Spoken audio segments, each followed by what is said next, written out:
This is Cronkite News. Good afternoon and welcome. I'm Angie Schuster and this is a Cronkite News update. Here at Cronkite News, we're tracking the spread of heroin across Arizona, and now lawmakers in Washington are coming up with ways to stop the spread of opioids nationwide. The president's new budget would add $133 million in new funding to support overdose prevention efforts. When high school students graduate, they have a lot of options, college of course being one of them. But universities can be expensive, and many students are now looking at trade schools. I found one trade school here in the Valley where students are taking what they thought was just a hobby and turning it into a career. According to the Arizona Department of Education, more than 1,800 students dropped out during the 2012-2013 school year. And that is a number that educators are trying to change.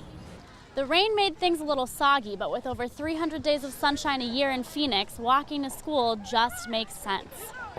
The Blue Ribbon Award recognizes the hard work and success of the educational programs here at Franklin. The state of Arizona has seen a significant decrease in the number of juveniles being detained. Over the past 5 years, there's been a 38% decrease. These students read books like this with their mentors, and when they're done, they get to take it home. GCU's Learning Lounge is a facility where Grand Canyon students help tutor local high school students. They have a math and a reading room and offer help in both English and Spanish. Cronkite News reporter Angie Schuster looked at the numbers. Angie, how is this done? The Senate president is responsible for assigning bills to committee. A bill has to make it past each assigned committee before it has a chance to be heard on the floor and possibly become a law. The more committees a bill is assigned to, the less likely it is to get a full Senate vote. Some Democratic lawmakers are accusing Senate President Andy Biggs of taking advantage of the legislative process. If I want to kill a Democrat bill, I can just hold it. But I don't. I assign him to multiple committees. A review of bills and their committee assignments in the Senate shows that bills written by Democrats have been assigned to multiple committees at 4 times the rate of Republican bills this session. Senator Steve Farley has introduced a bill to ban texting while driving for the past 9 sessions. House Bill 2370 failed to get out of committee last week, and an effort to revive it as an amendment failed yesterday.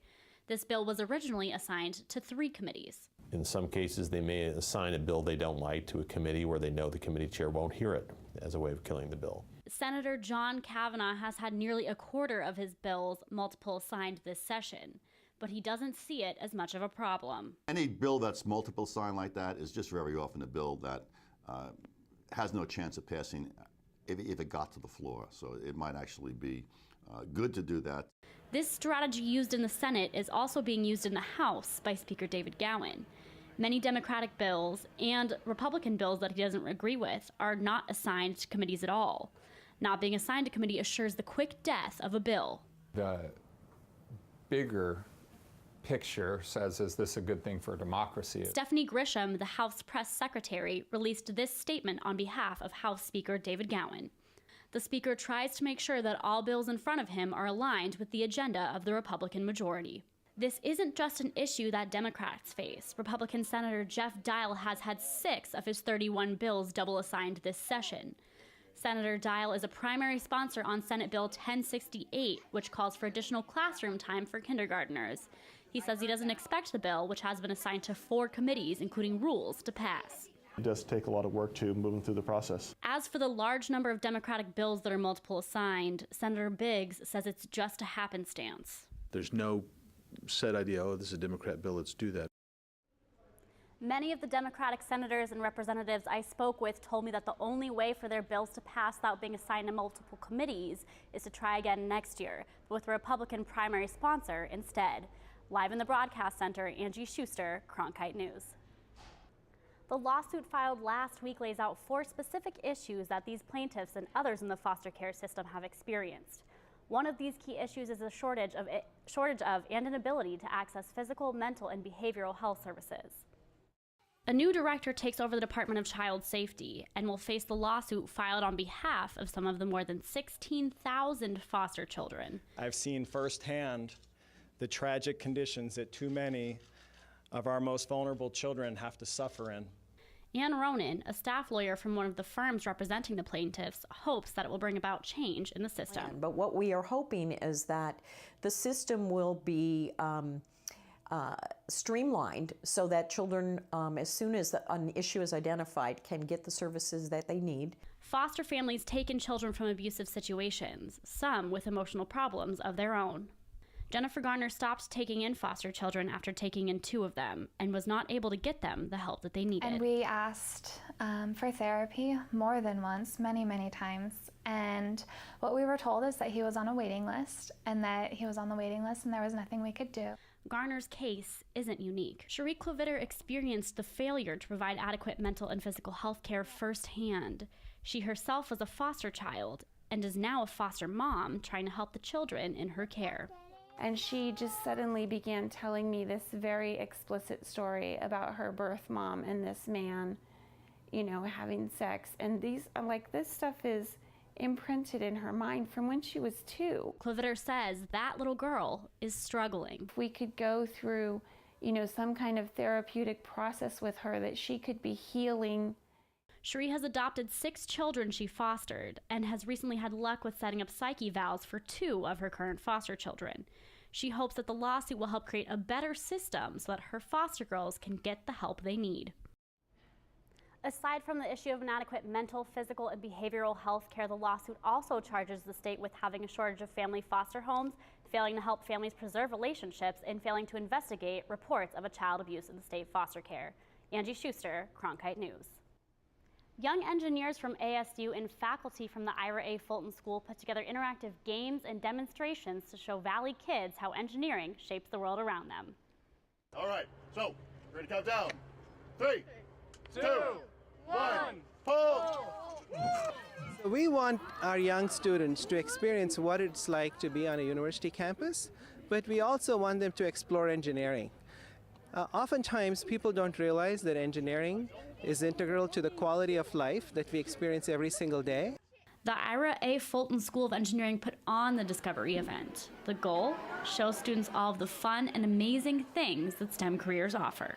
This was a large outreach event to really cater towards students that are interested in the STEM fields, you know, science, technology, engineering, and mathematics. It really tries to light a spark in the students, get them active in the field, and start learning more things about these particular disciplines. The day's events included exhibits that showcased the different types of engineering majors offered at the school, including biomedical, industrial, construction, and mechanical engineering. Alejandra Souza was one of the student volunteers at the event. She hopes that the day's event inspired the children to consider engineering as a career, but that more specifically, more girls will realize that they can thrive in the field. I think girls bring a different opinion to the field of engineering. We want them to walk away with the idea that they too can become an engineer and they can change the world, make safer cars, make better cars, make better medical equipment, save people's lives. The Discover E-Day event was put together with the help of donations and grants from NPL, Raytheon, and Women in Philanthropy. The Fulton School of Engineering is also hosting another Discover E event on the Tempe campus in March. Live in the Broadcast Center, Angie Schuster, Cronkite News. They say if you love what you do, then you'll never work a day in your life. One local celebrity has been doing what he loves as a job for more than 60 years. Charles Lewis, and I'm a pianist. Sometimes it's very frustrating, and then sometimes it's very uplifting. It's my nemesis as well as my healer. Charles, an 81-year-old Scottsdale resident, is a renowned jazz pianist from Philadelphia. Why jazz? That's just something that happened. Could I say I was destined to become a jazz pianist? I don't know. I was destined to be where I was with the parents that I had and had the interests that they had. My father was a pianist, but I never met my father. I never saw him in the flesh. I saw him in Marquise. He was at least in the Philadelphia airfield, he was fairly well known. I heard him on the radio a couple times. And my grandmother started me with piano lessons. I was about 6 and a half, 7 at the latest. And I'm still discovering who I am. Not even at the piano. At the piano, I sort of discovered why not. Charles still performs and also teaches piano and vocal lessons in his spare time. I can only say I just love to play. I enjoy playing.